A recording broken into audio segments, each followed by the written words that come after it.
about what was really happens on the day of the birth of Christ Jesus. Okay. Pag-aralan po natin, it is the warning of God. So may kinalaman po ito sa Christmas. Baka mamaya sabihin nyo, warning. Supposed to be masaya dapat. Pagdariwang, yes, mas masaya to. Kasi pag tayo po ay talagang nakinig sa babala po ng Panginoon, mas masaya. Amen. Hindi naman po gifts yan, kundi yung talagang free gifts na galing sa Lord. And what is this free gifts? Eternal life. Amen. Kaya gising po tayo mga kapatid sa Panginoon para lang sa Panginoon. Hindi po mawala sa atin talaga yung aral po ng Pastuhan. Ano po? Okay. Christmas is past. Lumipas po yung Pasko eh.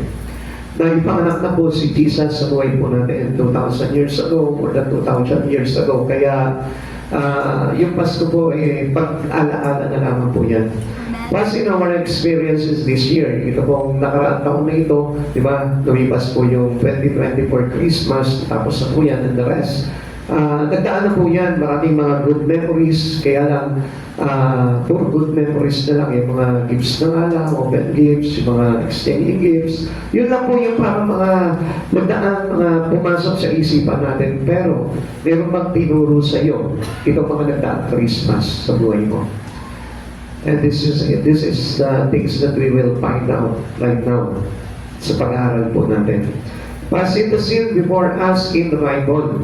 So, lahat po yan, no, nasaksihan po natin sa Biblia, nabasa po natin sa Biblia. Kaya mahalaga po na nagbabasa po tayo ng Biblia. Dahil dito po natin patutunghayan kung gaano kahalaga po talaga yung po tinatawag na Christmas, yung Pasko. Kasi kung hindi rin po tayo nagbasa ng Biblia, wala po tayong alam po dito, ay dahil the truth, puro gifts na lang po yung bubuksan mo. At hindi mabubuksan yung espiritu mo, yung puso mo para maligtas po tayo. At ang essence mo talaga ng Christmas is the coming Savior. Yung pagdating po ng ating tagapagligtas na walang iba kundi ang Panginoong Jesucristo. Kasi ninyo, yung pinanganak po dito, it is only Jesus. Walang ibang pinanganak po dito. Sino po yung pinanganak ng Christmas? Jesus! Pakiulit ka ba, pakilakas? Jesus! Baka mamaya, meron akong marinig sa inyo si Ana. Wala pinanganak na gano'n. Ala. Meron po ba? Meron po ba kayo na narinig na pinanganak itong celebration of Christmas? Wala, ito ba? Kundi si Jesus lamang po yan. Okay. The worship of the wise men came after the birth of Christ Jesus. Medyo naliit po ito mga pantas, ito po mga tatong hari na sineselebrity po natin, ano po. Napakahalaga din po ng kanilang ginampanan, ano po.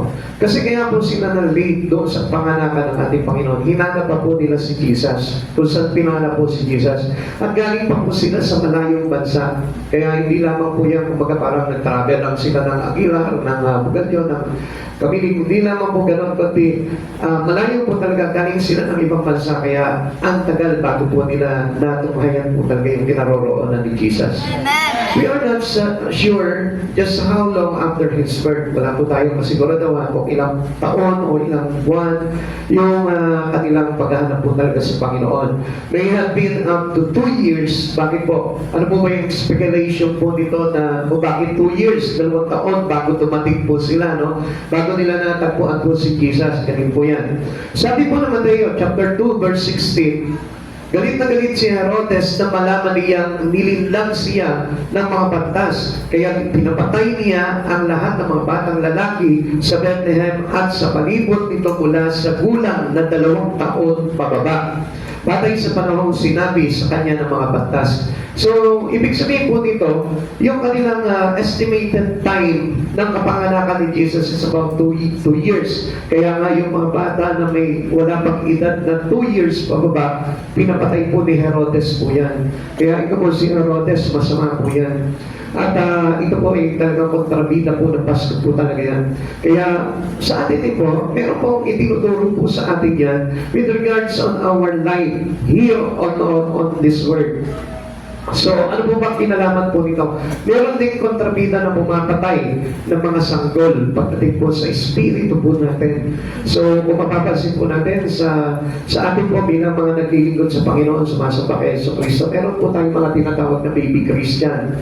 Less than 2 years, less than 1 year, yan po yung karaniwang na pinapatay ni Herodes pagdating sa espiritu. Kaya siguro tataka kayo ano yung sinasabi nito. Ganun po yung ibig sabihin po dito.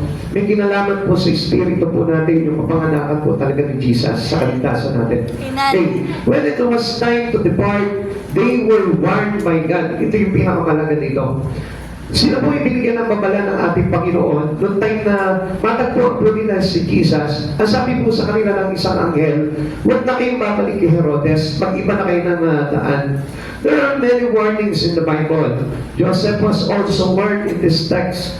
Ito po si Jose na ama po ni Jesus, binigyan rin po siya ng babala ng ating Panginoon. Mamaya makita po natin yan kung ano yung babala naman po dito sa tatay ni Jesus. God has special purposes in His warning. Now, lahat po tayo, tumatanggap po tayo ng warning sa Lord. Kung makikinig po kayo ngayon. Amen.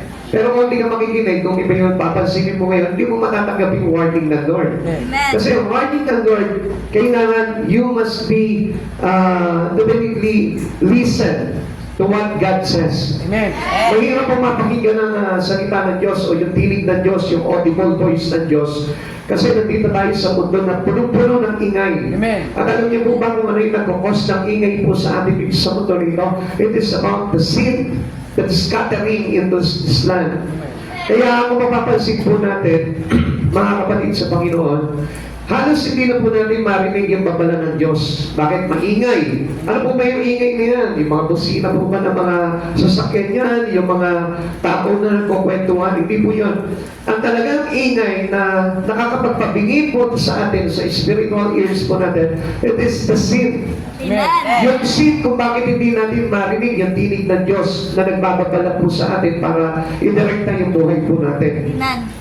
Sabi po ng verse 12, Mateo chapter 2 verse 12, napauwi na ang mga batas, nakatanggap sila ng babala sa pamamagitan ng panaginip na huwag nang bumalik kay Herodes, kaya nagiba na sila ng daan pauwi. Now there is always special purpose of God into His warning.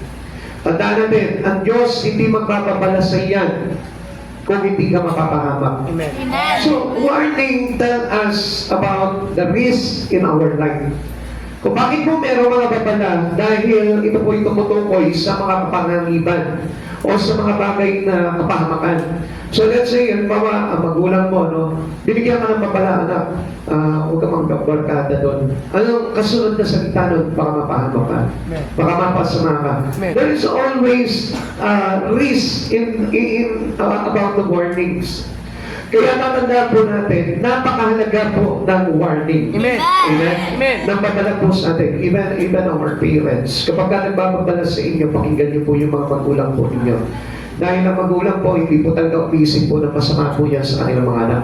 Kaya lang, mga magulang, dapat po na hayaan din po natin na mapakinggan po nila yung tinig ng Panginoon. Dahil mas better po na ang Diyos talaga yung mapakinggan po natin. Dahil ang Diyos na nakakaalam ng lahat ng ikabubuti ng tao. Amen. God always know what is best for us. Kaya lagi po natin pahalagaan po yung tinig ng Diyos sa buhay po natin. Now, tignan nga po natin, the special purpose of in God's warning. Ano po ba ito? Number one, God's warnings are to change the directions of our lives. Yung po palang babala ng Diyos, nagpapabago po ng direksyon ng buhay po natin. Kaya alam niyo kung minsan, kapag lumapit ka na sa Panginoon, pakinggan mo yung tinig ng Panginoon na po, the risk just happens to you. Mayroon na pagbabago na magaganap sa buhay mo. Amen. Expectedly, marami po talaga mga tao na nakinig sa Panginoon, nakinig sa babala ng Panginoon, ang laki ng pagbabago po nila. Naging maayos po yung buhay nila, naging mabuti po sila, naging maayos po yung kanilang pamumuhay, at nalayo po sila sa mga pagkakasala. Kaya napakahalaga po talaga ng babala ng Diyos. Warning gives us salvation. Amen. Yung babala ng Diyos, pwedeng magating po sa atin yan para tayo po maligtas. Sabi po dito sa verse 12 kanina, they departed into their own country another way. So, lumis na po sila doon sa kay Herodes, kasi sabi ni Herodes, nung po mabalitaan niya na mayroong tatlong patas na naghahanap po dito kay Jesus, ipinatawag niya po itong tatlong patas na ito, itong tatlong hari. At ang wika niya po dito sa tatlong hari na ito, kapag nakita niyo ang Mesiyas, ibigay niyo alam sa akin, at ako man ay sasampa sa Kanya at maghahandog sa Kanya. So this is the not the intentions of Herod. Ano po ba talaga yung intention po ni Herod po dito? It is to destroy the infant birth. So kaya po mga panahon po na yon, ayaw po ng Diyos na mapahamak po itong sanggol na ating Panginoong Jesucristo. Kaya ano po ginawa po dito ng Diyos? Pinaalalahanan niya po itong mga batas nito na huwag na bumalik kay Herodes. Sapagkat meron po masamang balak po ito si Herodes. Ganun din po tayo sa tao. Sa ating po mga magulang, kapag alam po natin na yung ating mga anak, ano po, mayroon po bata ng kapakaniban, hindi pa pwedeng hindi ka uunahan agad ng magulang mo. Sabihin agad sa iyo, papaalalahan ka agad, anak, umiwas ka dyan, mapapahama ka dyan. Anak, huwag mong gagawin yan, huwag mong papasukin yan, huwag mong pupuntahan yung lugar na yan, mapapahama ka dyan. Meron agad pa pala, alam niyo po ba, sometimes our parents used by God. Ginagamit po ng Panginoon para tayo po ay mailagay sa tamang kalagayan. Amen. Kaya it is better for us to be obedient into our parents. Amen. Kailangan po na maging tayo po mismo ay maging masunurin po bilang mga anak, tayo po yung maging masunurin sa ating mga magulang. At tignan po natin, mga magulang, na kailangan po talaga, the first thing that we'll do about our children is to give them to God. Amen.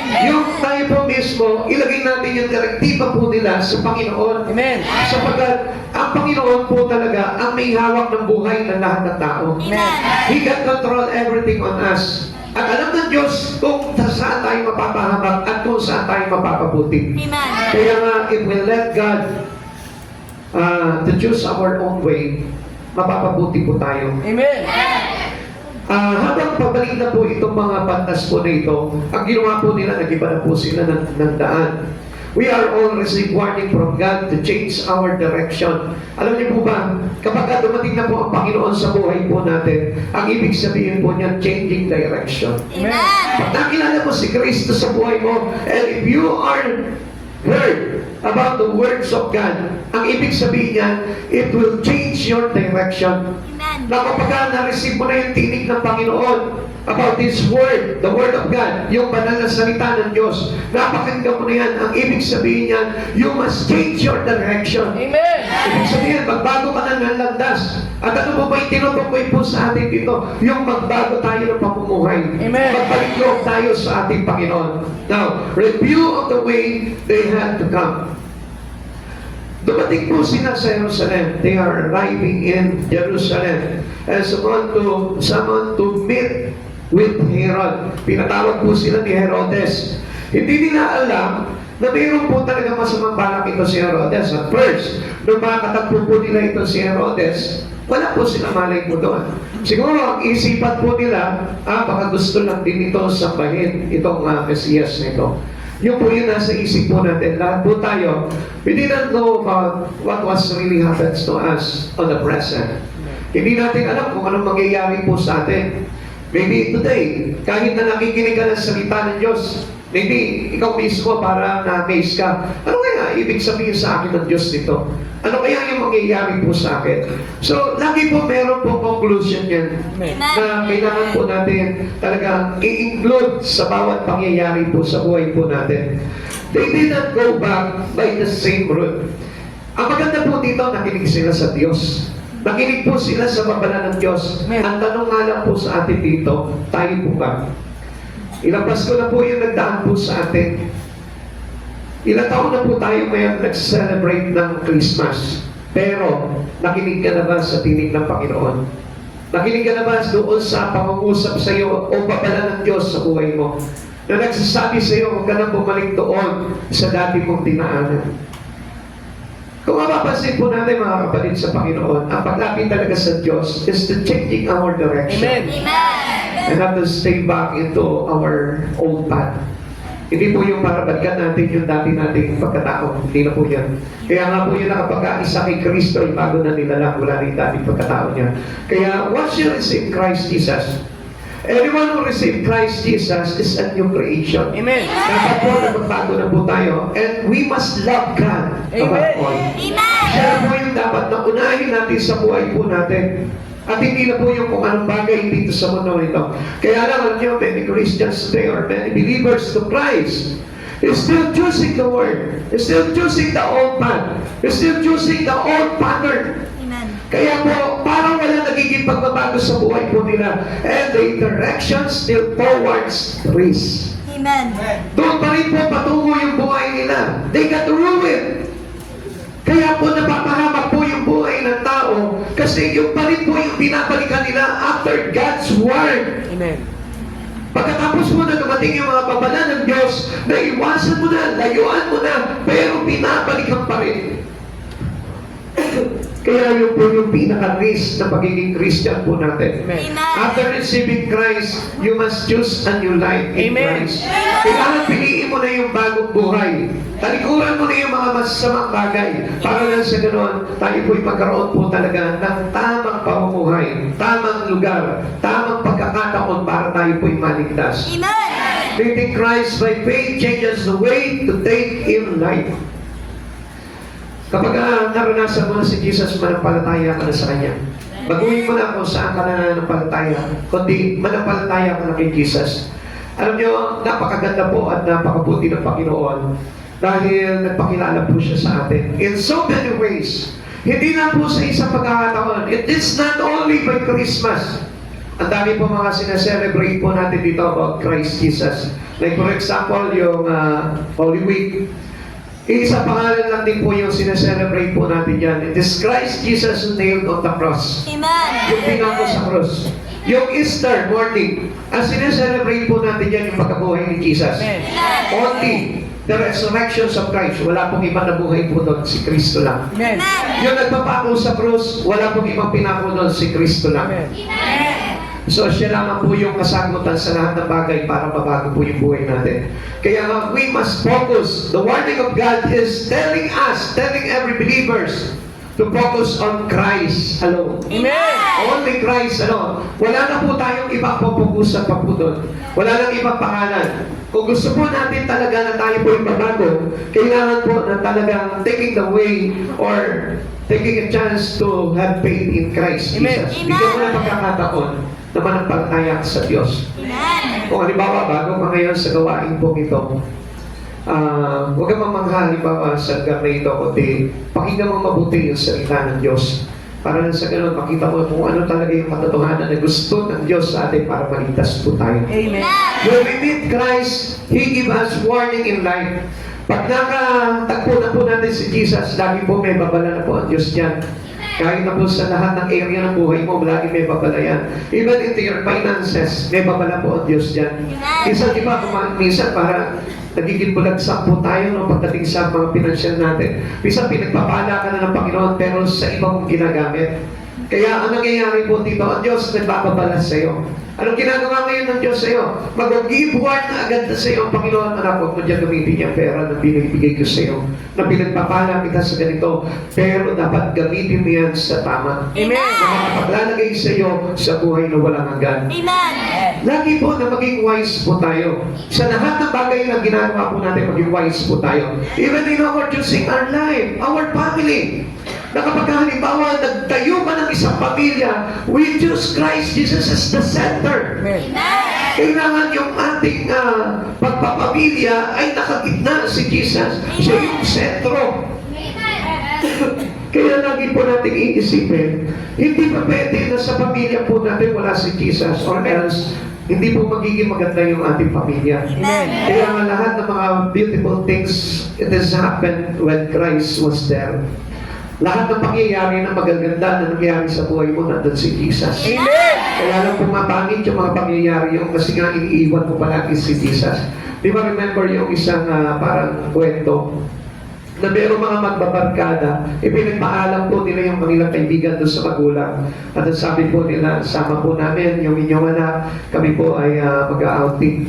And then, doon sa sasakyan, medyo loaded na po sila, puno na po sila. Tapos, ito po nanay po nitong kanilang pinagpaalaman, sabi po dito, dali nyo na po itong isang tray na itlog. Baunin nyo na. Tapos, nilagay po nila doon sa trunk sa Quran kasi puno na. Tapos nagpahabol pa itong nanay. Sabi niya doon sa anak niya, sa mga kaibigan niya, anak, bakunin mo na ito si Jesus sa buhay niyo. Sabi niya, Nay, puno na po kami. Paano pa namin isasama si Jesus? Kung gusto niyo, sige, ilagay niyo na lang sa likuran, sa main trunk. Doon sa compartment po ng sasakyan kung saan ilagay ito. And then, alam niyo po, something happens, something accidentally happened. Na-aksidente po sila. Alam niyo po, wala pong naligtas. Pero pag-open po nila ng trunk, yung pong itlog na isang tray doon, ni isa man wala nabasag. Amen? And what was the lesson that we get on that story? Na kapag kasama natin si Jesus, the protections of God was there already. Amen. Lagi tayong iingatan. Kaya mga magulang, if you know that Jesus is our protection, lagi mong ipapabaon sa Kanya si Jesus. Amen. Jesus can save the life of the one that you love. Kung mahal mo yung iyong anak, mahal mo yung pamilya mo, lagi mong ipabaon sa kanila si Jesus. Kahit sa trabaho mo, kailangan kasama mo si Jesus. Sa eskwelahan, kasama mo si Jesus. Sa iyong mga lakad, kailangan kasama mo palagi si Jesus. Kanina, nadaanan ko po doon sa aking Facebook. Yung about yung aksidente po dyan sa siguro kakilala niyo po yun, bata-bata pa po. Aksidente po siya about single motor, no? Patay po ba yun? Namatay po yun? Kawawa naman ano po. So, ang buhay po ng isang tao, hindi po natin masabi po yan. Kaya nga, pinakamaganda dyan, if you have God, if you have Jesus already, whatever happens to you, you are safe. Amen. Kung halimbawa, abutin ka man ng kamatayan mo, at least ligtas ka pa rin doon ka sa langit mapupunta. Amen. Tayo maniwala, ano? Dami po mga, parang mga kaisipan na mali eh. Kasi nasabi nila, kapag ang isang tao namatay doon na agad sa langit, come on. Hindi lahat mapupunta sa langit. Amen. Kaya nga, there was the gate from heaven. Amen. At sino lamang po yung makakapasok doon? Only the one who obeyed the will of God. Amen. Yung lamang sumusunod sa kalooban ng Diyos. Kaya nga kapatid sa Panginoon, I tell you the truth. Sumunod ka kay Yesu Cristo, obey God's word. Obey Jesus' word. Makikita mo, makakapasok ka sa kaharian ng Diyos. Amen. Ang paalala po nito Diyos, ang paalala ng anghel dito po doon sa tatlong pantas, not to go back into the way. Huwag na po kayong dumaan, sabi niya no, huwag na kayong dumaan doon kay Herodes. Mag-iba na kayo ng landas. It is the same warning to us by God. Ang sinasabi sa atin ng Lord, huwag mo nang balikan yung dating buhay mo. Amen. Huwag ka lang dumaan doon sa mga kasalanan mo nung araw. Amen. Huwag mo nang daanan yung mga maling pamumuhay mo nung araw. Amen. Mag-iba ka na ng landas. Tahati mo na yung landas ni Jesus because Jesus is the way. Amen. Sa buhay daan. Talikuran mo lahat ng mga maling daan. Isang daan na lamang po yung iyong daanan. Yung daan ni Cristo Jesus. Because He is the way towards life eternal. Amen. Okay, tingnan po natin yung mga warning po sa Bible. Ano po? This is the warning in the Bible. Amos chapter 4, verse 12 to 13. Mga taga-Israel, gagawin ko ito sa inyo, kaya tumanda kayo kumarap sa inyong Diyos. Siya ang lumikha ng mga bundok at ng hangin at ng nagpapahayag sa mga tao sa kanyang kaisipan. Tingnan niyo ba yung words dito? Ang nagpapahayag sa mga tao sa kanyang kaisipan. Kaya, halimbawa, pag may pumapasok sa iyo ngayon ang Diyos sa isipan mo na word na nagsabi sa iyo, bakit nga hindi ka magbago? Bakit nga hindi ka magtingkod sa Panginoon? Bakit nga hindi mo na lang i-focus yung iyong kaisipan, yung puso mo sa Panginoon? Diyos po yan. Pero yung pag na mayroong pumulong sa iyo dyan, at nagsabi sa iyo na hindi totoo yan, magkapaniwala dyan, it is our enemy. Mamaya papakita ko po sa inyo how the enemy destroyed the goodness of God into your life. Papakita ko po sa inyo kung paano ito si Satan, winawasak niya yung magagandang warning ng Lord sa buhay mo para hindi ka mapahamak. Okay, pero dito muna po tayo. At sabi po dito, siya lumikha ng mga bundok at ng hangin at ang nagpapahayag sa mga tao ng kanyang kaisipan. Ginagawa niya gabi ang araw, siya naghahari sa buong sanlibutan. Yahweh ang Diyos na makapangyarihan sa lahat ang kanyang pangalan. Tingnan niyo po ito. Nagbabala po ang Diyos sa mga Israelita po noong araw. Pero ang masakit po nito, hindi nila pinakinggan ng Diyos. Hindi nila pinakinggan yung warning ng Lord. It is also a warning for today. It is a warning for us today by God. Maaring marami ng mga pagkakataon na binabalaan ka na ng Panginoon. Maaring sinasabi na sa iyo ng Panginoon, talikuran mo na ang masamang gawa. Pero until now, ipat po natin tinatalikuran. Kaya tingnan po natin, papaliwanag po natin itong punta saan po dito. Kaya makinig po tayo, ano po? Ito po yan. Amos chapter 4, verse 12 to 13. Commands Israel to prepare to meet your God. Para sinasabi nila, umanda kayo. Halimbawa, sa atin, sa oras na ito, halimbawa, we are stubborn to God. Karamihan po talaga ngayon mga talaga matitigas ang ulo sa Panginoon. Amen. Parang binabalaan tayo ng Panginoon, kumanta kayo, haharap kayo kay Yahweh, haharap kayo sa Diyos. Because all other judgment have failed to make them repent. Lahat ng pagdidisiplina, lahat ng mga pagtuturo, lahat ng mga bagay na babala sa kanila ng Panginoon, hindi nila pinansin. Hindi nagtulak sa kanila para mag-repent sila sa Panginoon. Hindi nagtulak sa kanila para lumapit sila sa Panginoon. Patuloy pa rin sila lumalayo sa Panginoon. Kaya ang Diyos nagbigay na ng tinatawag na ultimate warning sa kanila. Ano po natin hintayin po yun? Because God always had an ultimate warning for us. Amen. Lagi po may ultimatum ang Diyos para tayo po ay warningan. Kaya tingnan po natin, the passage emphasizes God's ultimate power as the one who created mountains. Pinapakita dito, siya lang naman yung lumikha ng mga bundok. The wind ng hangin and all the reality at lahat ng mga nakikita po natin. And whose name is the Lord God of hosts. Siya po yung Diyos na lumikha ng lahat ng bagay nito. The message is the final solemn warning of coming judgment.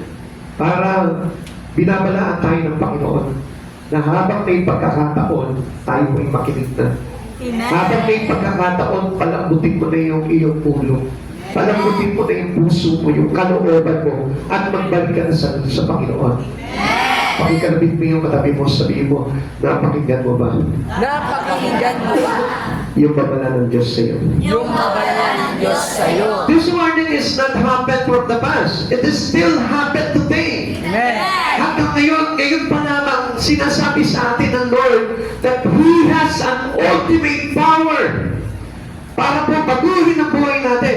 Kaya nga, alam niyo, mas maganda naman magpabago tayo sa Panginoon kaysa katulad tayo ng Diyos Amen. Kaya pinapakita po ng Diyos na siya po yung makapangyarihan, na may kapangyarihan na magparusa sa lahat ng tao na hindi marunong makinig sa Kanya. Amen. Kaya kapatid sa Panginoon, Christmas is not only giving gifts. Amen. It's also a warning for every believers. And not only to the believers, but to the unbelievers too. Sa lahat ng tao, yung babala ng Panginoon. Amen. Kaya mag-isip na po tayo sa katotohanan. Alam niyo po, kanina meron po tumaan po sa akin. No? Sabi po ng Lord, alam niyo po yung sinabi po sa Matthew chapter 24, verse 4 po. Sabi po dito, maraming paparito sa aking pangalan at magsasabing sila Mesiyas at marami sila manginiligaw at huwag kayong maligaw. Amen. So alam niyo po ba, ang dami po mga sekta po ngayon nagtuturo ng mga mali. Ang dami po mga church ngayon nagtuturo ng mali. Kaya nga, be watchful and listen to the warning of God. Alam niyo po, dumaan po sa Facebook ko po, itong mga church na ito, wala pang papagitin ng pangalan po dito. Pero, ang turo po nila ay puro mali na makakapagpahamak sa mga kaluluwa ng tao. Kaya nga, sabi ko nga po sa inyo, right now, this Christmas, let us celebrate Jesus. Amen. Si Jesus lamang po yung dapat na ipagdiwag natin. Amen. And not the other things. Amen. Baka mamaya, meron pa kayo Santa Claus pa rin. Ano po? Santa Claus is not God. Amen. It's not good. Kaya nga, He is a counterfeit of Jesus. Kaya huwag kayong maniniwala po kay Santa. Baka mamaya, nagpapray kayo, Santa, please, bigyan mo ko ng gifts. Ibang gifts ang ibibigay po sa inyo. Huwag po tayo madaya doon. So, kung papansin po natin, comparison to Jesus, si Santa Claus nakapula, and the judgment, when the judgment come, Jesus was in all red. Alam niyo po, paano po ba hinatulan ng tao? Through the cross. Amen. Kaya po, parang yung dugo niya ay pumalot sa kanya ng kapulahan. So, huwag po tayo madaya po doon sa mga bagay na yun. Kaya kung mapapansin po natin sa kanta, ano po, ano yung kanta yung, you better watch out, you better not cry, you better not proud, I'm telling you why, Santa Claus is coming to town. Sino po yung talaga dating? Not Santa, but Jesus is coming. Kasi siya po yung magliligtas po sa buhay natin, it is not Santa. Tapos meron pa, ano yun yung, He knows. He knows when you are sleeping. He knows when you're awake. He knows when you are better, good. Ano yun? And Christmas. On Christmas Day. Di ba? Sino po ba yung nakakaalam na mabuti ka o masama ka? Only Christ Jesus. Amen? Amen. Si Satan, wala pong pakialam yan kung maging masama ka. Pero ang pakialam lamang po ni Satan, kapag nagiging mabuti ka, he will destroy the goodness in you. Amen. Kaya wag po tayo matitisip po doon, ano po, yung lalo na yung mga kabataan. Siyempre, talagang kumbaga parang talagang hanga-hanga sila kay Satan, ano. Kaya hindi nyo po napapansin, si Satan, saan dumadaan si Satan? Sa chimney. Si Jesus, saan dumadaan? Sa puso. Amen. Saan kumakatok si Jesus? Sa puso. Si Satan hindi kumakatok. Pumapasok siya parang magnanakaw. Amen? Yes, that. Amen. Siya yung magnanakaw eh. Kaya nga John chapter 10, ang sabi po sa atin, papakita ang magnanakaw upang magnakaw, pumatay at magwasa. So, siya po yun. Kaya nga po si Satan po mabait, hindi na po magtatago ng gabi yun. Kakatok na lamang po sa bahay niyo. Amen. Amen. Kaya, you better watch out. You better not try. I'll tell you why. Jesus is coming to your heart. Amen. Another warning. Ano pa ba yung warning po sa atin? Romans chapter 6 verse 23. Listen mga kapatid sa Panginoon. Kising mo mami yung matabi mo, sabi mo, wake up. Wake up. Little Susie. Kising mo. Paano ka po kasi ito eh. Ang sabi mo ng Romans chapter 6:23, sapagkat kamatayan ang kabayaran ng kasalanan, ngunit ang walang bayad na kaloob ng Diyos ay buhay na walang hanggan sa pamamagitan ni Kristo Jesus na ating Panginoon. There is a warning. Ano po yung warning dito? Na kapag nagpatuloy ka sa kasalanan, kamatayan ang kabayaran yan. Pero there is always a pre-gift. Ang maganda po dito, pag tinanggap po si Jesus sa buhay mo, meron kang buhay na walang hanggan. You will secure ka ng pagpasok mo doon sa kalangitan ng Diyos. Secure tayo na maliligtas po tayo. Yun yung tamang daan, tamang proseso para po tayo magpasok sa kalangitan ng Diyos. Kaya nga tanggapin po natin palagi si Jesus sa buhay natin. At hindi pa natin natawan lahat ng pagkakasala natin. Sino mo dito yung meron pa po unrepentant sin? Pakitaas yung kamay.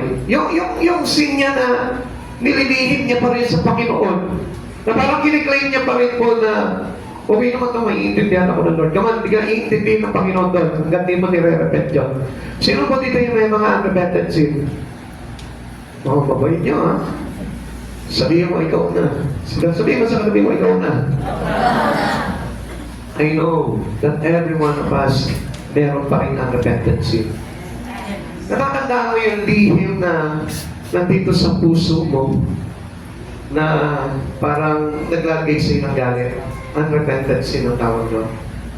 Yung nakaraan lang na chinismis mo na walang pamalay-malay, it is unrepentant sin.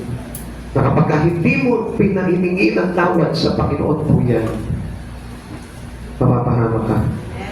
Yung lang, nandyan ka, nakaupo ka dyan, tapos iniisip mo, nakatingin ka sa pastor, pogi nito pastor nito. Sana ako na lang ang dependency niya. Amen? Parang hindi naman natawa yung iba. Sige, kayo na. Ano? Yung mga masasamang pag-iisip po natin, na kailangan po i-repent po natin palagi sa Lord po yan. Kaya nga, we just focus our mind into God. Amen. Focus on Christ Jesus. Para na siguro, hindi na tayo makaisip po ng mga masama. Kaya sabi po sa atin ng Aklat ng Pilipos, dapat na maging laman ng inyong mga isip, yung mga bagay na banal, kaibig-ibig, karapat-dapat, at kapuri-puri. Kaya mga kapatid sa Panginoon, sino po ba yun? When you are in Christ, doon naman tayo makakapag-isip ng mga ganung bagay.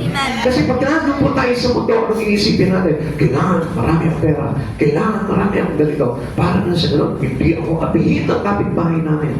Yan, mga ganun kaisipan tayo. Nakikipaglaban yung espiritu. Nakikipaglaban po yung kaisipan. Kaya anong tawag po doon? It is sin. Amen. At tatanda po natin, for the wages of sin is death. Lahat ng mga bagay na ginawa mong kasalanan, kabayaran po niya ay kamatayan. Amen. Kaya nga, Diyos, pag tinanggap mo si Jesus sa buhay ko, meron siyang kaloob. At ang kaloob na ito ay buhay na walang hanggan. Kaya nga, if you come close to Jesus, yung pong kasalanan mo, ipapatawad ng Diyos yan. Kaya napakalaga ng buhay natin, ilalapit po natin sa Panginoon. Amen? Pakisabi mo nga doon sa katabi mo ngayon, huwag kang mawalan ng pag-asa. Huwag kang mawalan ng pag-asa. Papatawarin ka ng Diyos. Papatawarin ka ng Diyos. Basta lagi ka lang magsisimba. Basta lagi ka lang magsisimba. Amen? Amen. Kaya lang, baka mamaya sa ibang Diyos na naman kayo tumawag. Amen? Huwag kay Allah. Huwag kay Bathala. Kay Jesus. Amen. Kaya nga mapapansin po natin, ang dami po talaga pangalan na tinatawag po ng mga tao eh. Kaya nga kanina nga po, mayroon ako narinig, sabi nila, Pastor, pinagpray natin ang pinagpray, gumaling. Tapos nagpasalamat kay ganito. Mami and Dad, so that was the sin. Kaya nga sabi ko nga po sa inyo, the only name that is given for us for everything. Ibig sabihin, yung pangalan na nagpapagaling, si Jesus yun. Amen. Yung pangalan na nagpapala ng buhay, si Jesus yun. Yung pangalan na nagpapanaya, si Jesus yun. Yung pangalan na nagbibigay sa inyo ng kapayapaan, si Jesus yun. Amen. Amen. Amen. Kaya nga kung minsan, sinakop na po ng iba, yung ibang pangalan eh, nakikilap na eh, nakipasok na eh.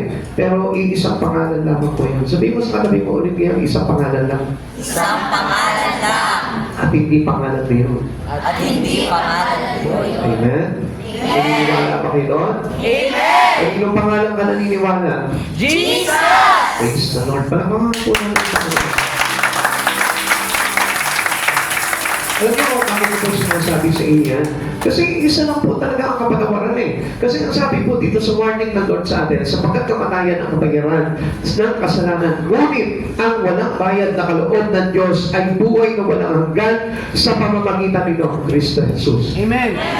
Another name of Christ Jesus. Sa Kanya lamang po. Kaya wala po tayo dapat talagang ibang labilan. Another warning to Paul, to Pablo. Paul took the light from heaven as a warning. Noong time na naglalakbay po ito si Pablo, ano po, tinutugis niya po yung mga Kristiyano. Pero sa road of Damascus, nakita niya yung liwanag ni Jesus. And it will transform his life. Doon po siya nagkaroon ng pagbabago ng isip. Dati pumapatay siya ng mga Kristiyano naglilingkod kaya sa Kristo. Pero anong nangyari po dito? Tinanggap niya yung mensahe po ni Jesus. Tinanggap niya yung warning ni Jesus. Sabi sa kanya ni Jesus, Saulo, bakit mo ako inuusig? Sino ba kayo, Panginoon? Ako si Kristo, na iyong Panginoon. So, after noon, nung marinig niya, ma-receive niya yung warning ng Lord ngayon, kailangan po, tayo po yung makinig ng salita ng Diyos. Please, at the back, please, huwag mo lakad ng lakad. Makinig po kayo para salamat po sa Panginoon. After receiving the warning of God to Paul, anong nangyari po sa kanya? It changes direction. Yung dating pamumuhay niya, gusto niya patayin niya lahat ng mga Kristiyano na naglilingkod kay Kristo. Nabago na po yun. Naging kaisa po siya noon at naging tagapagtanggol po siya ng mga taong naglilingkod kay Kristo. He will many souls. He will the Gentiles. He will the Greek. Lahat po ng mga tao, ipinanalo niya kay Kristo. Na dati pinapatay niya yung mga tao na naglilingkod kay Kristo, pero nabaligtad na po yun. Kaya mga kapatid sa Panginoon, kung tayo po mismo, ayaw natin kay Jesus, then after receiving this warning of God, tanggapin mo na si Jesus sa buhay mo. Amen. Hindi po ito forced to receive God, but it is our free will to choose Him. Amen. Kasi alam niyo, kung gusto mo talaga ng kaligtasan, choose Christ Jesus. Remember, accept Jesus and believe in Him para tayo po'y maligtas. Or else, hindi talaga tayo maliligtas kung hindi si Jesus at tatanggapin po natin sa buhay po natin. Another warning is to Jonah. Jonah saw his time in a great fish as warning. Nung po siya, tinunong po siya ng malaking isda, ng malaking balyena. Nandun po siya sa loob ng tiyan po ng malaking balyena sa loob ng 3 araw. At alam niyo po ba kung ano po yung nangyari po dito? After he realized the warning of God into him, nag-pray po ito si Jonah, nag-repent po siya, and then he received the release from our God. Pinakawalan po siya ng malaking balyena po doon. Alam niyo, tayo po kung minsan, nandun po tayo sa tiyan ng malaking balyena. Pero, kapag tayo po ay humingi ng tawad sa lahat ng mga pagkukulang natin sa Panginoon, makikita mo, iluluwag po tayo ng balyena. At ano po ba yung sa Espiritu po natin? Kaya po tayo hindi makalapit-lapit sa Panginoong Jesucristo. Kaya po tayo hindi magkaunawa ng mga bagay sa Panginoon. It is really because ayaw nating tanggapin yung katotohanan that I need Jesus in my life. Amen. Kailangan ko si Jesus talaga sa buhay ko. And I cannot live without God. I cannot live without Jesus. Amen. Amen. Yung aking araw-araw ay hindi magkakaroon ng saysay kung wala si Jesus. Akala na po natin, okay, ang ganda ng trabaho ko, mabuti ako nag-aaral. Akala natin, yun na po yung kasapatan ng buhay. Tandaan po natin, Jesus gave us life. Siya yung nagbigay ng buhay sa atin. At alam natin na ang Diyos din po ang bumabawi ng buhay. Kaya tandaan po natin na ang lahat ng magagandang bagay na dapat mangyayari sa iyo, nakasalalay yan sa kamay ng Diyos. Kaya you must realize that you need God in your life. Amen. You must realize that your life is empty without Him. Pag wala si Jesus, ano siksay ng buhay mo? Walang ganda ang buhay. Kahit maganda ka pa, kahit sexy ka, kahit artista ka, kahit popular ka, kahit famous ka, kahit mayaman ka, kahit maganda trabaho mo, kahit malaki ang kita mo, kahit malaki ang sinasaka ng pagirin mo, I tell you, walang saysay ang buhay mo kung wala si Jesucristo. The only chance para magkaroon ng ganap ang kabuhay po natin is to accept Jesus. Amen. Because He came to give us life. A life eternal. Yung buhay na walang hanggan. At doon lamang po natin sa Kanya matatagpuan yung buhay na yun. Amen. Kaya, better realize right now, habang may panahon pa, ma-realize mo that I need Jesus. Hindi ako mabubuhay ng ganito lang. Hindi ako mabubuhay na may trabaho lang. Hindi ako mabubuhay na may pamilya lang. Hindi ako mabubuhay na nag-aaral lang. Hindi ako mabubuhay na may kayamanan lang. Kundi ang buhay ay nakasalalay kay Kristo. Pero ang tanong po dito, has God sent a warning to you? A crisis, setback, and trap. Sa buhay po natin, marami po mga iba't ibang warning sa buhay natin. Katulad po ng mga kaguluhan. Dumating sa iyo problema, it is warning to you by God. Babala ng Diyos na yan. Bakit? Mayroon ka mga mabibigat na problema, binabalaan ka ng Panginoon. Nangungusap sa iyo ang Panginoon. In times of setback, kapag halimbawa tumatalikod ka ano po, sa mga bagay sa Panginoon, alam niyo po ba na it is God's word? Kapag ang isang tao ay tumalikod sa Panginoon, alam niyo po ba na ang Diyos laging bumubulong yan? Bumalik ka. Ang Diyos yun. Pero kapag naglalagay sa iyo ng pagmamalaki, hindi ang Diyos yan. Ibig sabihin yan, your life is already controlled by Satan. Kaya hindi makabalik ang tao sa Panginoon. It is because of Satan, the destroyer. Malapit na po tayong pumasok po doon. Para makita nyo. Tingnan nyo po ito ha. Ito na po yan. Ikalawa, God's warning are to deliver us from the destroyer. And who is our destroyer? Satan. Siya yung pilit na nagwawasak na relasyon mo sa Panginoon. Siya yung pilit na nagbabara ng tenga mo para hindi mo maintindihan ang katotohanan. Siya yung mismo nagbabara ng iyong paningin para hindi mo makita talaga yung liwanag ni Jesucristo. Ito pong character po ni Herodes. Siya po yung destroyer Siya po yung parang pinoportray siya po yung nagpoportray kay Satan. Herod sent the young child to destroy him. Alam niyo po ba kapag ikaw lumalapit ka na sa Panginoon, sa murang edad ng paglapit mo bilang Kristiyano sa Panginoon, hindi pa pwedeng hindi darating sa iyo si Satan para pigilan ka. Amen. Kaya makikita mo, tatamarin ka mag-church, tatamarin ka mag-pray, tatamarin ka magbasa ng Biblia, tatamarin ka makinig ng salita ng Diyos because ayaw niya na mabuksan ka. Amen. He doesn't want you to be delivered. Ayaw ni Satan na ikaw mismo mapalaya ka sa kasalanan. Gusto niya, itulak ka palagi sa pagkakasala. Sige, gawin mo yan. Mapagpatawad ng Diyos, nasa puso mo ang Diyos, laging nasa iyo ang Diyos, hindi ka babangbayan ng Diyos. Yan yung tinig po ni Satan. Pero ano sinasabi ng Diyos sa atin? Yung katotohanan kay Kristo, lumayo ka sa kasalanan, iwanan mo ang kabuntuhan, lumayo ka sa masama, at lumapit ka sa kabanalan. Si Jesus, baliktad po yan ang ibinubulok kay Satan. Si Satan, kabaliktaran po yan palagi ni Jesus. He is the counterfeit to Satan. Yung mga mapuputi na maglalagay sa kaligtasan, si Jesus yan, it is the warning of God to you. Pero yung naglalagay sa iyo na nagsasabi sa iyo, kahit na hindi ka mag-church, okay na, paliligtas ka, come on! That is not God! Amen. It is the destroyer. Kasi ayaw niya na mamulat ka sa katotohanan ng banal na salita ng Diyos. Kaya nga napakahalaga ng pag-church. Alam niyo po pa kung bakit? Because He teach us about the truth. The truth was there on the Bible. We found in the Bible. Nasa salita ng Diyos yan. Kaya ito si Herodes, ano po yung panlililang niya po dito sa tatlong pantas? Tingnan niyo, Mateo chapter 2, verse 13. Pagkaalis ng mga pantas, nagpakita kay Jose sa panaginip ang isang anghel ng Panginoon. Sinabi nito sa kanya, bumangon ka, dalhin mo agad sa Ehipto ang iyong mag-ina at huwag kayong aalis doon hanggat hindi ko sinasabi sa pagkakahanapin ni Herodes ang bata upang patayin. Alam niyo po, kung hindi po nagbigay ng warning po ang Diyos, maring hindi po naganap yung kaligtasan sa atin. Pero hindi po pinahintulutan po ng Diyos po yun na mapatay po itong sanggol na ating Panginoong Jesucristo. Dahil gusto niya talaga matay po malaganapan ng kaligtasan. Pero ito po yung iniiwasan po ng tao. Lagi sila nakikinig kay Herodes. Sila po mismo pinanganak kay Kristo, pero pinapapatay nila yung kapanganakan nila kay Herodes. Come on, listen, ganito po yan. Pag tinanggap mo si Jesus, pinanganak ka na kay Kristo. And that was born again. Amen. Hindi po religion na born again. Ipinanganak ka kay Kristo. After receiving Christ Jesus, yun yung tinatawag na born again. Amen. Hindi yung religion. Kasi kung religion ang born again, hindi ka maliligtas. Amen. Amen? You must bury it into your mind. Itatak mo sa puso mo at sa isipan mo. Ang born again ay hindi another sekta. Hindi po siya isang sekta, hindi siya isang religion, kundi isang proseso ng Diyos para tayo maligtas. Amen.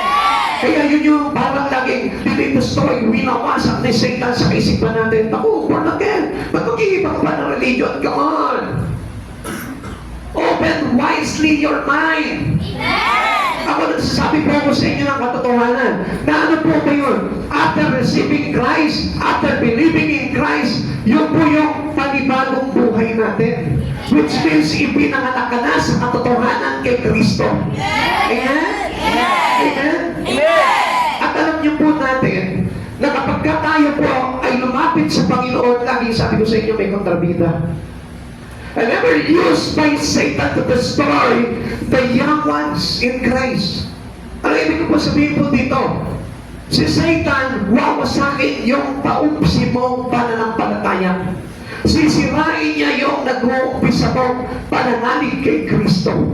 Kaya makikita mo, mawawala ka ng gana mag-church. Hindi naman totoo. Dito na lang ako. Okay na ako dito sa natutunan ko. Come on, wake up. Kailangan makalaya po tayo. Kasi kung pagninilaya natin, nahahalukayin po natin talaga yung history po ng ating old faith. Makikita nyo talagang baluktot talaga, taliwas talaga. Alam niyo kung bakit ko po dinediretso sa inyo ito? Dahil malapit na po talaga dumating ang Lord. We have a short time to repent to God. Para ayusin lahat yung mga bagay na mali na nasa isipan natin. Kung talagang tayo po ay nasa, halimbawa let's say, no, let us consider this. Ang isang tao po talaga na mayroong Jesucristo sa buhay niya, may pagbabago na po. Amen? Alam niyo, even sa kanyang pagsasalita, may pagbabago na. Makikita mo, mawawala na yung mga masamang pagsasalita niya. Sa isip niya, hindi na mag-iisip ng masamang kabuyan. Hindi yan mag-iisip ng mga negatibo. Pag may problema yan, makikita mo, hindi na magiging masungit yan. Mabait na palagi yan kahit may problema yan. Kahit broken yan, kahit binasted yan ang kanyang nililigawan, kahit i-break up yan ang kanyang kasintahan, gusto kong malaman mo masaya pa rin yan. Bakit? Kasi meron siya Jesus. Alam niya, merong mas higit na nagmamahal sa kanya. Ganun yung attitude na talagang merong Kristo sa buhay niya. Hindi ba, kapag halimbawa, no, natatanda ako po nung araw eh. Nung araw na wala pa po talaga ako sa Panginoong Jesucristo. Nung binasted ako ng nililigawan ko, nagwawala po talaga ako. Sabi ko, halika, magbalik tayo. Alam niyo, lasig na lasig po talaga ako, nagwawala ako, nagpapato ko ng bote. Talagang naghahamon po talaga ako ng away kasi kinabroke po ako eh. Pero kung papansinin mo, after receiving Christ, matatawa ka na lang doon sa mga pinagagawa mo. Di ba? Tatandaan mo nang wala ka pa sa Panginoon, chinichismis mo lahat ng kapitbahay mo. Yung alam mo niya, yan, ganyan yan eh. Magdanakaw ng bigas yan. Kunyari, hihiram ng bigas sa akin, pero hindi na ibabalik. Di ba? Tapos, nag-ipot na sa kapitbahay ng nilito. Ay, naku, walang kwenta tao yan. Kuribot yan eh.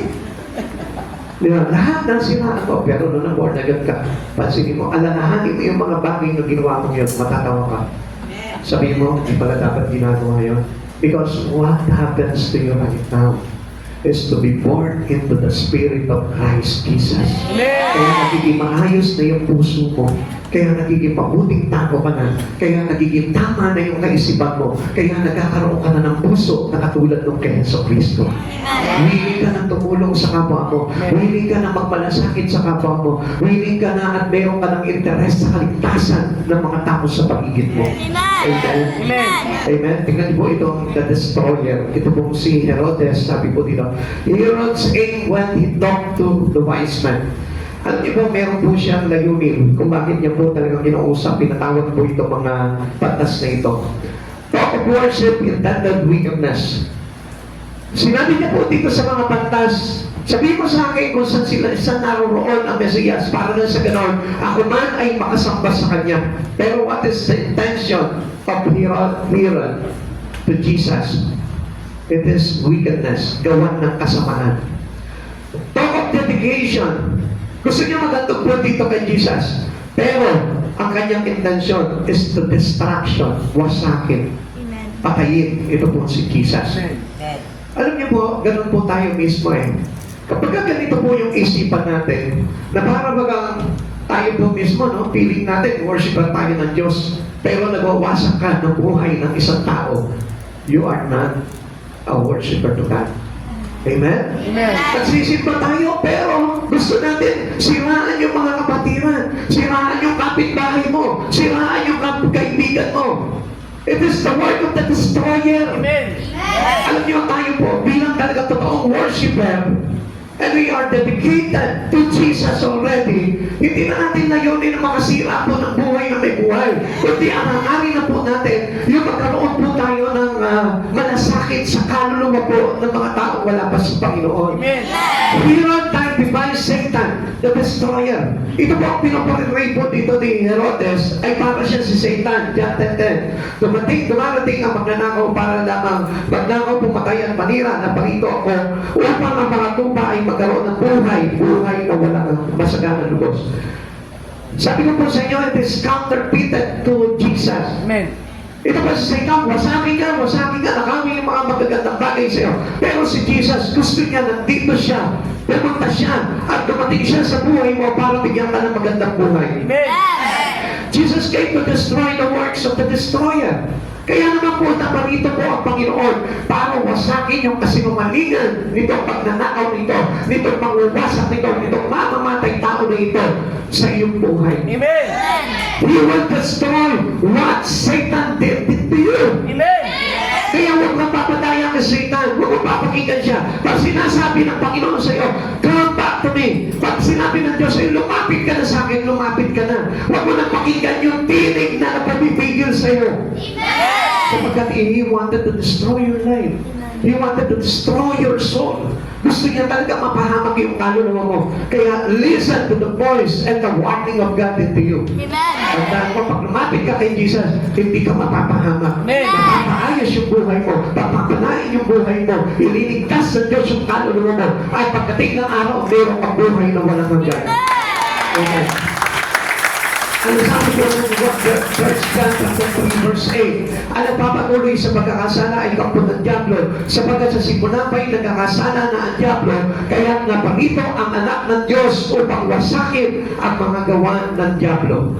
Kaya nga, stay away from sin. Amen. Layuan mo yung mga kasalanan, layuan mo yung kasamaan. Kapag halimbawa, meron kang kaibigan, sinasabi sa iyo, ginayaya ka, hinahata ka sa kasamaan, huwag kang lumapit doon sapagkat he may use also by Satan. Amen. Ang isang tao na pwedeng gamitin ni Satan, to be an instrument to Satan, he can be. Pwede po siyang gamitin po ni Satan kung hindi siya believer ni Jesus. But if once a person to be a believer to Christ Jesus, makikita mo yan at mararamdaman mo yan kung talagang totoong believer of Christ siya. Makikita mo, aakayin ka niya sa church. Halika mag-church tayo. Halika makinig tayo ng salita ng Diyos. Halika mag-pray tayo. Kapag may problema ka, hindi ka tutulak into advices. Amen. Di ba kapag tayo po, dati nung araw wala tayo sa Panginoon, kapag may problema tayo, saan natin dadaanin yan? Sa mabubuting usapan. Amen? Sa hanap, sa bisyo, doon natin dinadaan yung mga problema natin. Pero kapag kayaan ay talagang kay Kristo na makikita mo, hahatakin ka niya kay Jesus. Ilalapit ka niya kay Jesus. Kaya kung bakit nandito ka ngayon? Kasi may kaibigan ka na ginagamit ng Diyos para dalhin ka kay Jesus. Pasalamatan mo yung tao na yun dahil ginamit siya sa niya. Kung mayroong tao na dapat kang pasalamatan sa buhay mo kay Yeso Kristo, pasalamatan mo yung nagdadala sa iyo kay Yeso Kristo. At kapag ginawa mo yung bagay na yun, pinahalagahan mo itong tao na ito, makikita mo mag-glorify sa buhay mo si Jesus at makikita mo aayusin ng Diyos lahat ng bagay sa buhay mo. Amen. Huwag na po tayo magalit sa kapwa natin. Ibigin natin yung kapwa natin katulad ng sinasabi sa atin ng Panginoon. But you must love your neighbor as you love yourself. Dahil gusto talaga ng Panginoon tayo lahat ay maligtas tayo. Pagpasalamat mo, mayroong kang anak na nagdala sa iyo dito. Pagpasalamat mo, mayroong kang magulang na nagdala sa iyo dito. Pagpasalamat mo, mayroong kang kaklase na nagdala sa iyo dito. Mayroong kang kaibigan na nagdala sa iyo dito. O kahit na yung kaaway mo na nagdala sa iyo dito, I tell you, he is not your enemy. Amen. Amen? Halimbawa, plastic tomato. Inaaway ako pero tinala ako sa church. I tell you, that is not plastic. He is not Orocan. He is not Uratex. He is true in Christ Jesus. Amen? Kasi tinala ka dito eh.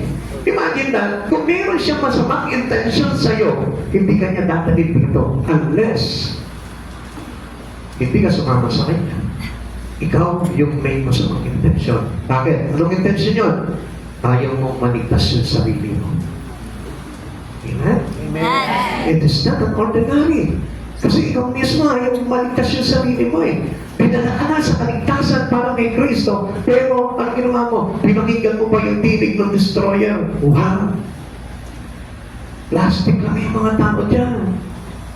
Come on. Yung mga tao, plastic. Maaaring yung katabi mo. Sige, tignan mo yung katabi mo. Maaaring plastic yan.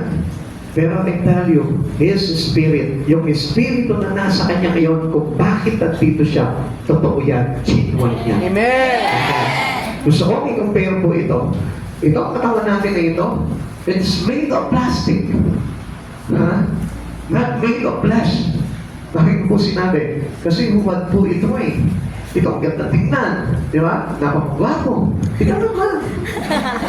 Hindi. Napakaganda. Di ba? Matipuno. Walang tiyan. Pero, tingnan mo kung saan mapupunta yan. Sa lusa. Babalik ka na sa apo. Mabubulong ka lang. Pero yung espiritu mo na tumanggap kay Jesus, yan ang totoo. Yan yung nakikipaglaban sa laman mo eh. Yung laman mo, parang gusto mo, maglakulatsa ka na yun eh.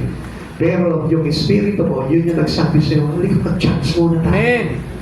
Yun yung sinasabi ng pinanganak ng Kristo. And He will destroy the works of the destroyer into your life. Amen. That was the Spirit of Jesus Christ. Amen. And last na po tayo. Mabilis na lang. Okay. Number 3, God's warning is to direct us into the design of His Word.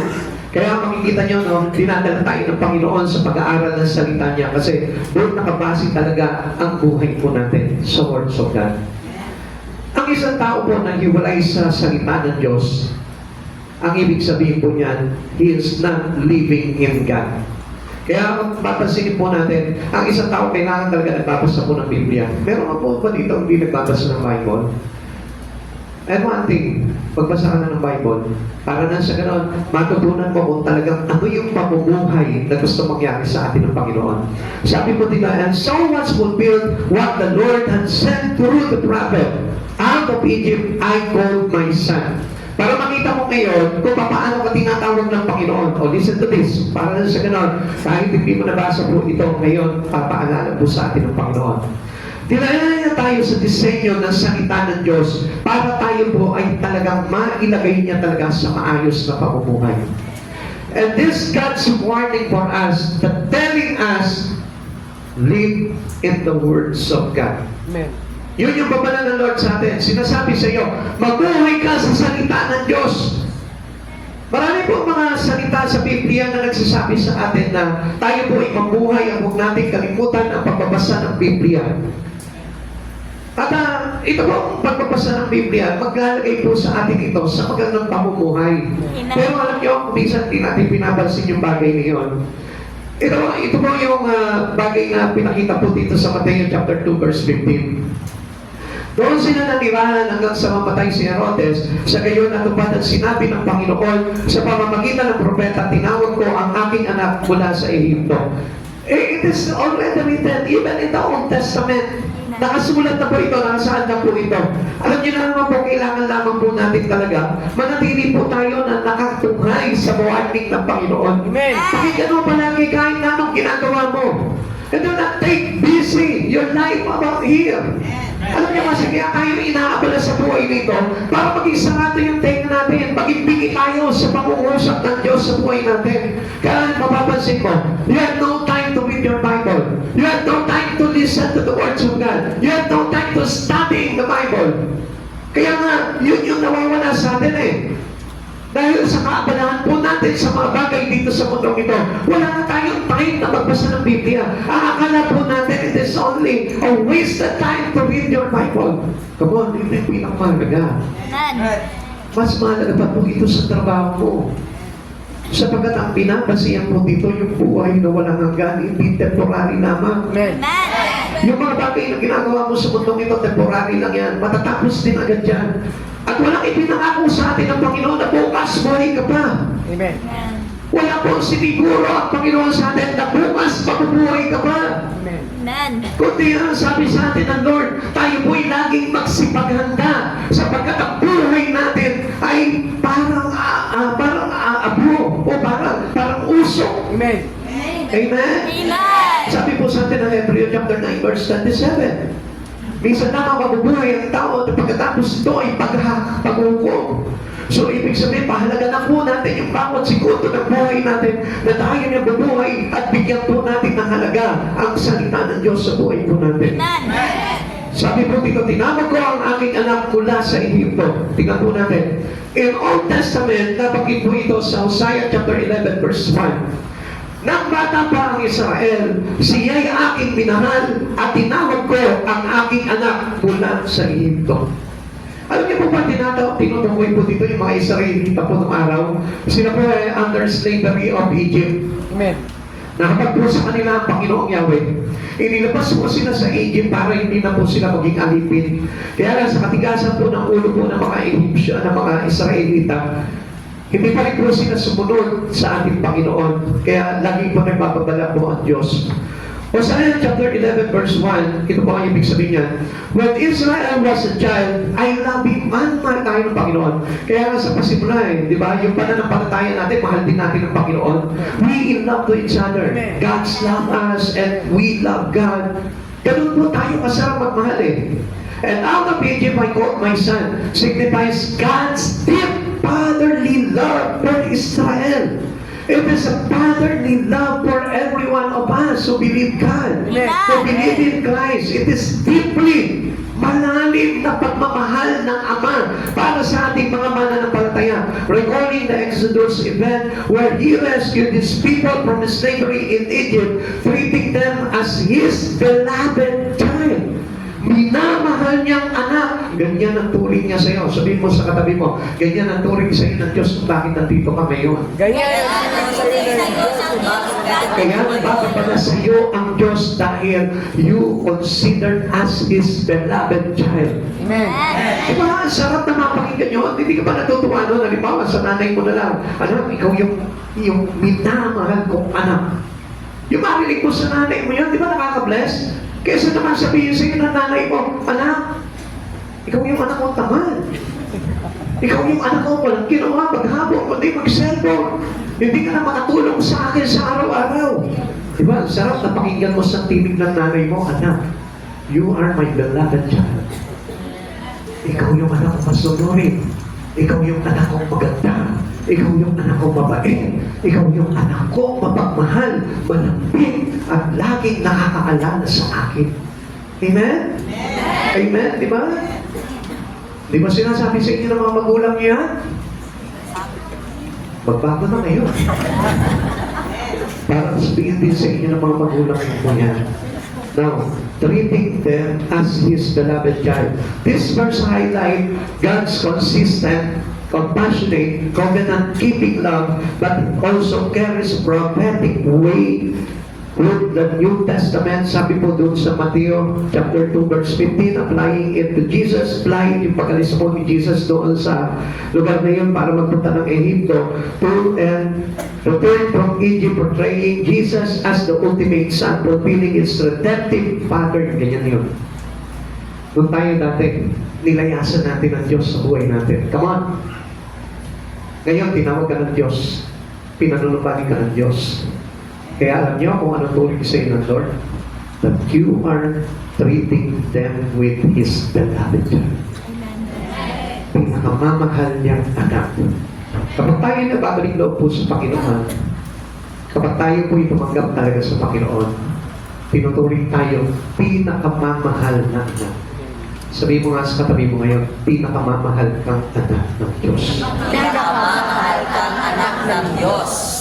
Ito po yung kanina sinasabi ko po sa inyo in relation to the born-again spirit. Ipinanganak ka kay Jesu Cristo, taglay mo na yung Espiritu ni Jesus. Makinig po kayo ha. Makinig po kayo. Hindi ba si Jesus yung the only begotten Son of the Father? Tama po ba? Pakinggan nyo. Once you receive Christ Jesus, you receive His Spirit, papasok sa iyo, tinanggap mo. Espiritu ni Jesus.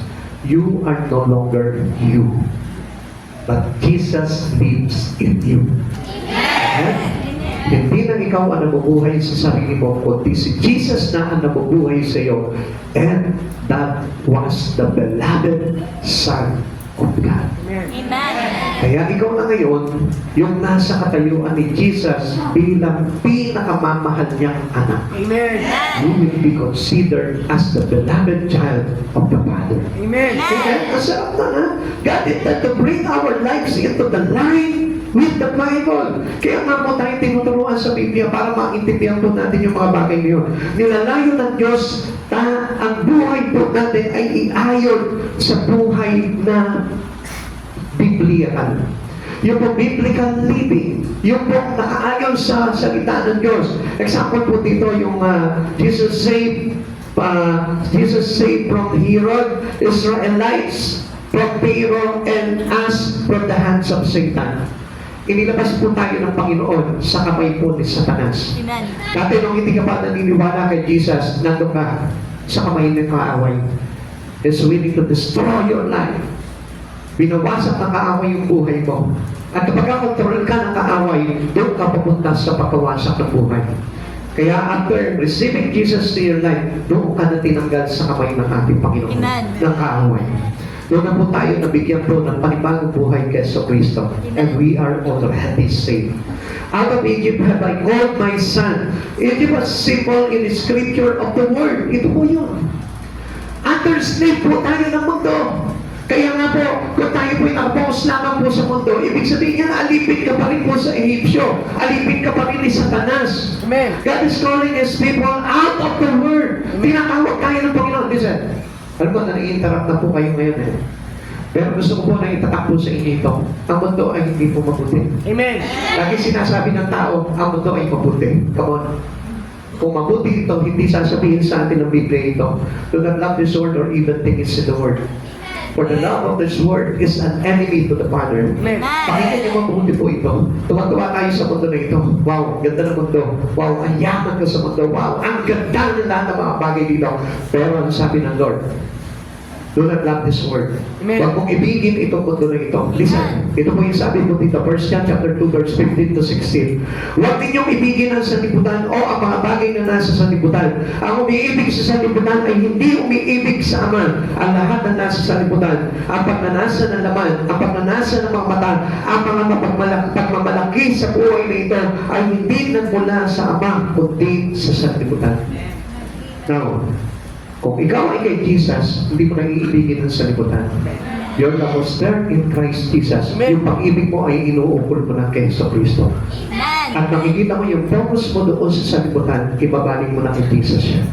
If you are true believer to Christ, pero kung hindi ka talaga matatagal talaga sa sanlibutan. Mas pipiliin mo talaga ang sanlibutan dahil nandito ang pangarap ng mga taong wala sa Panginoon. Amen. That's the truth. Yun ang katotohanan. Yun yung pasakit na tanggapin sa buhay ng isang tao. Kung bakit ayaw nila talagang tanggapin si Jesus sa buhay po nila. Because He will be departed by God into the world. Tatanggalin tayo ng Diyos ito. Aalisin tayo ng Diyos sa liputan. And that was the purpose of God, of Jesus Christ, to deliver us from the hands of this world. Amen. Kaya nga, marami po tao nag-aakala na napakabuti ng sanlibutan eh. Alam niyo mo ba, ang sanlibutan is something for our sin. Kaya nga po, meron tayong mga pagnanasa eh.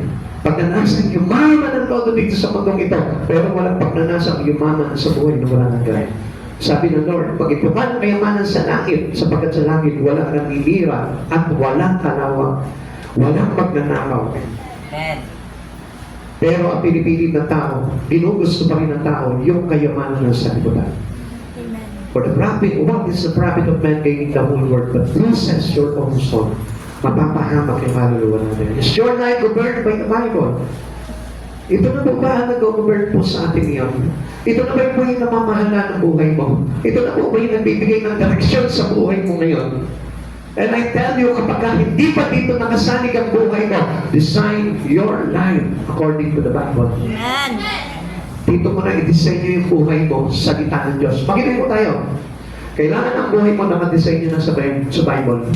Huwag mong hahayaan na ang buhay mo nakadesign nyo pa rin sa mundong ito. Kaya mapapansin po natin, maraming mga Kristiyano, pero nakasunod pa rin, nakaayon pa rin sa trend ng sanlibutan. At dahil mga Kristiyano, hindi pa rin makaawit ng mga papuring awitin. Pinipilit pa rin nila awitin yung mga makasalanang awitin, makamagandang awitin. And that is not ordinarily. That is not natural. Gusto ko po na malaman mo, after receiving Christ Jesus, if you truly receive Jesus, kapag tinanggap mo na ng totoo si Jesus, there's something changed. Amen. May pagbabago na sa buhay mo. Maaaring yung mga salita mo ngayon, puro mga lumalabas sa iyong kabanalan. Amen. Yung katuwiran na ng Diyos at hindi yung mga bagay na makakasira at makakawasak ng pamumuhay ng isang tao. Amen. God sent His warnings in different ways. The wise man and Joseph were warned in dreams sa panaginip. Maaaring siguro, kinakausap ka sa panaginip ng Panginoon. Maaaring pumapasok siya sa panaginip mo at sinasabi niya, lumayo ka dyan. Lumapit ka kay Yesu Kristo. Maglingkod ka sa Kanya. Maaaring may mga panaginip kang ganyan, kaya lang hindi mo pinansin. Dahil kuminsan, ang mas gusto nating panaginip. Yung kasama natin sa panaginip natin si Crush. Yung kasama natin sa panaginip natin yung tagumpay. Yung kasama natin sa panaginip natin yung mga popular things that will happen to you. Gusto ko malaman mo, ang Diyos nagbibigay warning yan into our dreams. Maring nausap na siya sa iyo, Na sinasabi niya sa iyo, pagpatuloy mo ang paglilingkod mo sa Panginoon, pagpatuloy mo ang pakilala mo sa akin, pagpatuloy mo ang pagbabasa ng Biblia, maaaring nasabi na sa iyo ng Diyos yan sa panaginip mo, kaya lang you will ignore it. You ignore and neglect and be neglected. Kapatid sa Panginoon, pakinggan mo ang warning ng babala ng Diyos sa iyo. Before it will destroy your life by Satan, unahan mo na at paayos mo na sa Panginoon yung buhay mo. Gusto ko malaman mo, mayroon palaging Satanas na gusto palagi na i-overrule ang buhay mo para mawasak. Kaya kapatid sa Panginoon, mapalad po tayo na narito ngayon. Sapagkat ang layunin pala ng Panginoon kapag nandito ka at tinatawag ka ng Panginoon dahil gusto kanyang ingatan. We may be warned through circumstances and His Word. Maaaring sa mga circumstances sa buhay mo, maaaring di ba may mga dumarating sa ating mga problema sa buhay po natin, and it turns out na doon po tayo natatauhan. At alam niyo po ba mga kapatid sa Panginoon, minsan masakit yung circumstansya na yun, pero in a good purpose to Christ Jesus in our life. Amen. Kaya kapatid sa Panginoon, pag-isipan mo mabuti. Baka mamaya dumadanas ka ng problema, suklam na suklam ka sa sarili mo, suklam na suklam ka sa Diyos, pero ang hindi mo alam, inaayos na pala ng Panginoon niya bilang babala sa iyo para maayos na yung buhay mo. Amen. Minsan pray ka ng pray sa Lord, Lord, ayusin mo ang buhay ko, ayusin mo ang buhay ko. Pero nagbababala na sa pala sa iyo ang Panginoon, pero hindi mo pa ginagawa. Pakinggan mo. Baka mamaya sinasabi na sa iyo, Lord, lumayo ka na sa pagkakasala na sa liputan ikaw, lumapit ka na sa akin. Bigay mo yung buhay mo sa Kanya. Huwag mong ipagkait yung buhay mo sa Panginoon. Have you experienced a warning from God? Alam ko na naranasan ko na yan. Yung kawalan, it is a warning from you by God. Amen. Yung minsan wala ka, salat na salat ka, halos wala ka makain, it is warning to you by God. Yung wala ka ng trabaho, it is warning God to you. If you know how to listen to the audible voice of God, yung pinagkaisahan ka lang, yung parang wala kang kakampi, yung parang kapik-kapik ka, yung parang hirap na hirap ka, yung parang problema na lamang ang dumarating sa buhay mo. It is given warning to you by God, kasi gusto ng Diyos na iligtas ka. Amen. A plan to you by God is not to harm you, Amen. but to prosper you. Amen. Hindi ka nawala ng mahal sa buhay dahil gusto ng Diyos na ito na wasakin ka, kundi gusto ng Diyos na ito na i-restore ang buhay mo. Amen. Alam niyo po ba, na kung minsan kapag kami nawawala sa atin, ang ibig sabihin niya, mayroong magandang bagay na ilalagay sa iyo ang Diyos. Amen. And you must see it. Kailangan makita po natin yung bagay na yun. But the question here is, are you willing to allow Him to change the directions of life? Kahit naman mangusap ang Diyos, magbabalan at magbala sa iyo ang Diyos, ang tanong dito, iaalaw mo ba itong mga warning ng Lord sa buhay mo? He will deliver you from the destroyer. Ililigtas ka niya sa kamay ng mga nakaaway na nagwawasak ng buhay mo. He will reveal His will to you. Makikita mo, maunawaan mo na ngayon yung kalooban ng Diyos. He will lead you into the wonderful design of this Word. Ganda nun, kapatid sa Panginoon. Sabi po ng Biblia, kapag nandun na po tayo sa kaharian niya, wala nang pagluha, wala nang karamdaman, wala nang kabiguan, wala nang kagutuman, wala na po mga pag-uusip. Lahat masaya, lahat payapa, lahat maligaya, at doon lamang po natin mararanasan yun. Alam niyo, kahit magsikap ka na magsikap dito sa buhay na ito, kahit na ikaw na yung pinakamagaling na empleyado, kahit na ikaw na yung pinakamagaling sa eskwelahan nyo, daranas ka pa rin ng mga pagsubok sa buhay nito. Bakit? Because you need to hear the voice of the Lord your God for you to be saved, para maligtas ka. Kaya huwag mong asahan na kapag may trabaho ka na, kumikita ka na, mayaman ka na, ay hindi ka na magkakaroon ng problema. Hanggat hindi mo tinanggap yung katotohanan kay Jesucristo, darating at darating sa iyo ang pangungusap ng Diyos para bumalik ka sa Kanya. And this is the purpose of God in this warning in your life. Kaya kapatid sa Panginoon, nais ko po na sa oras po na ito, pag-isipan niyo mabuti. Alam ko, every one of us receive the God's warning. Alam ko na sa panahon po natin ito, Alam ko na kahit na may pera ka, minsan parang gulo-gulo pa rin yung isipan mo. Alam ko na kahit na nag-aaral ka, may trabaho ka, maganda ang kita mo. Alam ko na meron pa rin mga pagsubok na dumarating sa buhay mo. Alam ko na parang hindi pa rin sapat yung mga bagay na nararamdaman mo sa puso mo. Alam mo kung bakit?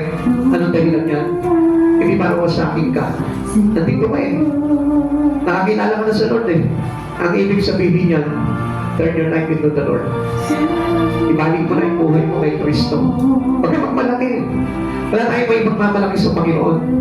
Alam niyo kung minsan, binibigyan tayo ng Lord ng tagumpay. Hindi para magmalaki tayo. Ang gusto ng Lord, matutuparin po tayo magpasalamat sa Panginoon. At sa isang banda, makikita natin, ano mo, minsan ibinigay sa atin ng Lord. At sa sandaling panahon natin na naranasan yung sarap na yun, bigla na lang tinanggal sa atin ng Lord. You know what is the purpose of God? Kung bakit niya tinanggal yun? Kasi gusto ng Panginoon na ibigin mo ang Panginoon sa wala at sa meron. At hindi tayo magmalaki sa Panginoon. Mga estudyante, mga empleyado, mga negosyante, marunong ka man, magaling ka man, huwag mong ipagmalaki yan. Dahil ang lahat ng ito, tayo pawiin ng Diyos sa buhay mo. And one thing, the purpose of God into your life is to save you. Tandaan mo, kahit na meron ka na lahat ng bagay sa buhay mo, stable na yung buhay mo, hindi ka nakakasiguro pagdating sa kaligtasan mo. And only one thing can make you sure about your salvation is to receive highly in your heart Jesus Christ as your personal Savior indeed. Kaya sa oras na ito, bakit hindi mo pabago sa Diyos yung buhay mo? Come on, alam ba nararamdaman mo sa puso mo sa oras na ito, may gusto paguhin sa buhay mo ang Lord, tayo matapag sa tayo. Sabihin mo sa Lord, Lord, sige, pakialaman mo na ang buhay mo. Dahil hindi ko naman po talaga alam kung anong purpose nito eh. Hindi ko nga alam kung paano ko gagamitin ang buhay ko dito sa mundo ito without you. Kung minsan nakakalam po natin, alam na po natin kung paano mabuhay sa mundo ito. But I tell you, you are wrong. Dahil without Christ Jesus, you cannot use your life orderly. Kapatid, alam niyo, marami po nagmamalaki sa Panginoon. Pinapakita nila na kaya nila ang buhay nila. Pero sa isang pitik lamang po ng Panginoon, pwedeng magbago ang lahat. At huwag mong payagan na maunahan kang wasakin ang kaaway kaysa maunahan kang ayusin ng Diyos ang buhay mo. Makinig ka sa mga babala ng Diyos. Makinig ka sa tinig ng Panginoon. If you listen right now to the voice of the Lord, suddenly makikita mo magbabago ang buhay mo. At yung buhay na kung saan hinahanap mo yung kagalakan dito sa mundo nito na hindi mo masumpukan, makikita mo at this very moment in time na kapag tinanggap mo si Jesus sa buhay mo, papasok siya sa puso mo, mararamdaman mo yung kakaibang experience na napakasarap pala na ang Panginoon sa Kristo kung nasa buhay mo, nasa puso mo. Hindi matutupasan ang kaligayahan. Hindi matutupasan na kahit na ano, kayamanan ng sanlibutan, yung sarap na ipararamdam sa puso ko ng ating Panginoon. Sabihin mo sa kanya, patuloy mo, buhay mo. Sabihin mo sa Lord, patuloy mo na ako. Pagod na ako, Lord. Hindi ka ba nakapagod? Hindi mo ba alam kung bakit marami mga pagsubok na dumarating? Hindi lang sa iyo, sa pamilya mo. Minsan naaawa ka na sa mga magulang mo. Dahil nahihirapan na sila. Pero patuloy ka pa rin tinatulog ng mga magulang mo. Hirap pa sa salamat sa kanila. Bakit hindi mo tanggapin siya sa Kristo? Para ilaman sila ng Diyos, pagpalain sila ng Diyos, ayusin ng Diyos ang buhay ng pamilya mo. This is the greater thing that we can do. Is to accept Jesus right now. Accept Jesus right now. And you will suddenly change the way you are today. Mahal ka ng Panginoon. Nasasaktan ka. You are suffered and pain. Nasasaktan yung kalooban mo. dahil sa mga pagsubok, dahil sa mga bagay na nangyayari sa iyo, na minsan sinasabi ko sa Lord, unfair ka Lord eh. Mabait naman ako. Hindi naman ako gumagawa ng masama. Alam mo, yun nga nakita ng Diyos eh, kung bakit nangihinayang siya. Dahil mabait ka, dahil mabuti kang tao, dahil nasayang yung kabutihan mo kung hindi ka mailalagay sa tama na kalagayan mula kay Yesu Kristo. Gusto ko malaman mo kung bakit nangyayari yung mga bagay-bagay dito sa pamilya mo, sa iyo mismo, sa pag-aaral mo, sa trabaho mo, sa mga kaibigan mo. Because the purpose of God is for you to know Christ Jesus with all your heart. Tanggapin mo si Yesu Kristo ngayon sa oras na ito. Makikita mo may mga pagbabago magaganap sa buhay mo. Hindi mo na kailangan na tumapit pa sa pera, sa kayamanan, sa kung ano man yung mga pangarap mo sa mundo na ito. Isa lamang yung kakapitan mo, ang Panginoong Yesu Kristo. Huwag mong ipagpapalit si Jesus kahit sa anumang bagay. Sapagkat ang Yesu Kristo na ang lahat, ang kagandahan ng buhay, ang kasapatan, ang kagalingan, ang kasaganahan, ang kapayapaan. Paano tayo nang narito tayo ngayon? Sapagkat ganun pala tayo kamahal ng ating Panginoon at ituturing tayo ng Panginoon bilang kanyang pinakamamahal na anak. Kapatid, kung meron kang dapat gawin sa oras na ito, pasalamatan mo at purihin ang Panginoon na ito sa buhay mo. Sabihin mo sa Kanya, Lord, salamat, binago mo ang puso ko. Baguhin mo ang puso ko, baguhin mo ang isip ko, turuan akong sumunod sa'yo. Panginoon, magtitiwala ako, baguhin mo ang puso ko, baguhin mo ang isip ko, turuan akong maglingkod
Diyos.